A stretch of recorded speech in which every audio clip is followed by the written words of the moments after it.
Oke, bismillahirrahmanirrahim. Assalamualaikum warahmatullahi wabarakatuh. Ya, selamat bergabung di kelas IPA Biologi. Baik, untuk kesempatan kali ini, kita bahas tentang sistem peredaran darah pada manusia. Jadi materi ini sebenarnya materi kelas 8, tapi ini dijadikan sebagai materi evaluasi di kelas 9, supaya tujuannya untuk mudah memahami dalam prediksi soal ujian nasional nantinya. Ya, semoga sukses ya semuanya. Amin amin ya robbal alamin. Oke, baik, kita langsung saja. Kita akan bahas tentang bagian-bagian jantung, ya. Bagian-bagian jantung. Oke, ya. Yang setelah kita ketahui, jantung ini adalah bagian utama. Ya, bagian utama pada sistem peredaran darah, yaitu fungsinya yaitu memompa darah. Jadi bagian-bagian jantung itu ada beberapa jenis, tapi kita bahas yang 4 ruang jantung, ya. 4 ruang jantung, yaitu yang pertama ada serambi kiri atau atrium kiri, ya. Ini serambi kiri atau atrium kiri. Apa fungsinya? Fungsinya ini, nih lihat, atrium kiri, yaitu menerima darah yang mengandung oksigen dari paru-paru. Menerima darah yang mengandung oksigen atau O2 dari paru-paru. Kemudian yang kedua, ada bilik kiri. Bilik kiri dikenal dengan ventricle kiri. Ya, ventricle kiri. Apa fungsinya? Yaitu memompa darah yang mengandung oksigen ke seluruh tubuh. Ya, memompa darah yang mengandung oksigen ke seluruh tubuh. Kemudian yang ketiga, ada serambi kanan. Ya, serambi kanan atau atrium kanan, ini dia. Fungsinya adalah menerima darah yang mengandung CO2 atau karbon dioksida dari seluruh tubuh. Kemudian yang keempat, ada ventricle kanan atau disebut dengan bilik kanan.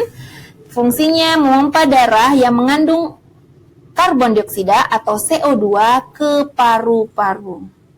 Ya, oke, paham ya? Next, kita lanjut tentang perbedaan peredaran darah besar dan peredaran darah kecil.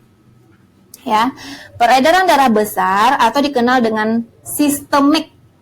Peredaran darah besar atau peredaran darah sistemik.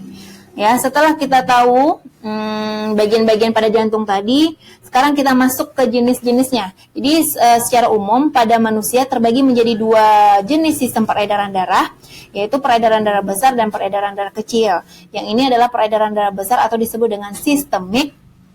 Ya, peredaran darah ini dimulai dari darah yang mengandung oksigen. Dimulai dari darah yang mengandung oksigen dipompa oleh bilik kiri. Mana bilik kiri? Dipompa oleh bilik kiri, ini dia. Dipompa oleh bilik kiri menuju seluruh tubuh, kemudian melalui aorta deh ya, melalui aorta. Nah, setelah darah dari tubuh yang sudah tidak mengandung oksigen atau adanya CO2 akan dikembalikan ke serambi kanan, oleh vena cava superior, yaitu bagian tubuh atas, dan vena cava inferior untuk tubuh bagian bawah. Ya, ini vena cava superiornya untuk bagian tubuh atas. Nih. Kemudian vena cava inferior untuk tubuh bagian bawah. Nih, paham ya? Nah, kemudian kita masuk peredaran darah kecil. Peredaran darah kecil yaitu peredaran darah yang mencakup paru-paru. Perjalanannya adalah darah yang mengandung karbon dioksida di bilik kanan. Karbon dioksida di bilik kanan, ini dia. Kemudian dipompa ke paru-paru. Ya, dipompa ke paru-paru. Kemudian di sana terjadi pertukaran gas atau difusi yang mengubah karbon dioksida menjadi oksigen. Setelah dari paru-paru, maka darah dialirkan oleh vena pulmonalis ke serambi kiri. Masuk lagi ke sini. Ya, jadi untuk secara sederhananya perjalanan peredaran darah kecil yaitu dari jantung, paru-paru, kemudian ke jantung. Ya, oke, bisa dipahami ya.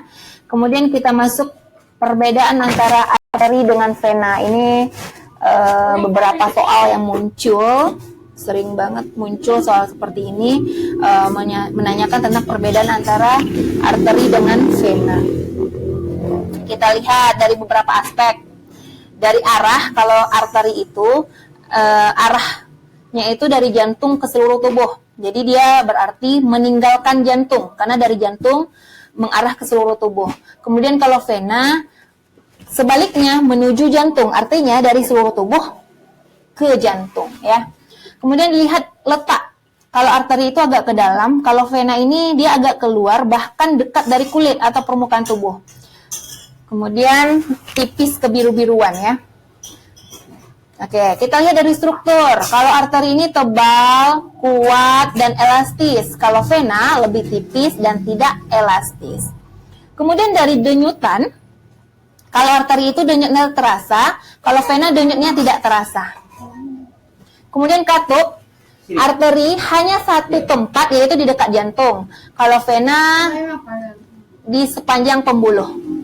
Kemudian tekanan darah, arteri ini lebih tinggi tekanannya, kalau vena itu lebih rendah tekanannya ya. Kemudian jika terluka, arteri itu darahnya akan memancar. Jadi kalau terluka pada arteri, darah akan memancar. Kalau terluka pada vena, darah itu hanya menetes saja.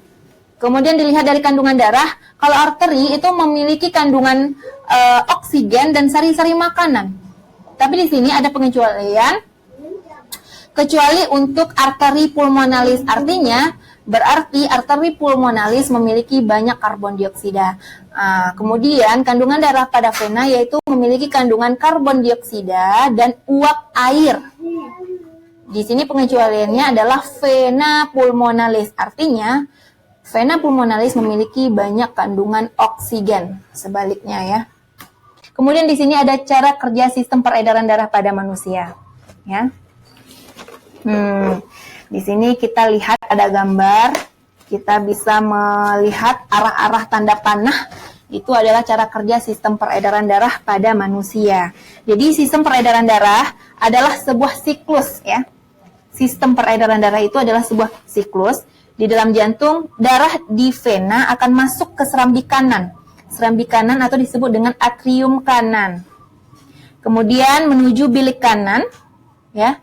Kemudian menuju bilik kanan atau ventrikel kanan untuk dipompa ke paru-paru melalui arteri pulmonalis. Ya, melalui arteri pulmonalis ini dia. Setelah terjadi difusi itu pertukaran gas dan oksigen sudah masuk ke dalam hemoglobin dan karbon dioksida dikeluarkan dari hemoglobin. Ya. Diulangi, setelah terjadi difusi dan oksigen sudah masuk ke dalam hemoglobin dan karbon dioksida dikeluarkan oleh hemoglobin. Darah akan dibawa menuju jantung, tepatnya serambi kiri. Ya, tepatnya serambi kiri atau atrium kiri melalui vena pulmonalis. Ya, mana vena pulmonalis ini dia?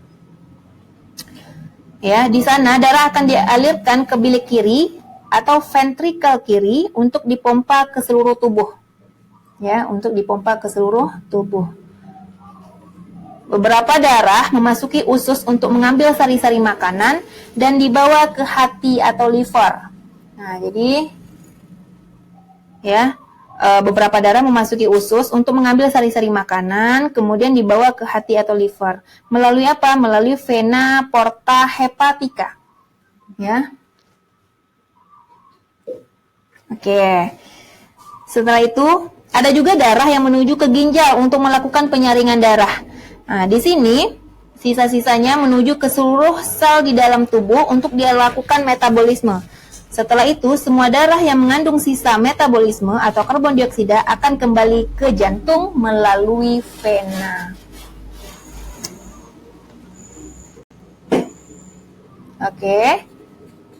Terima kasih atas perhatiannya. Wassalamualaikum warahmatullahi wabarakatuh.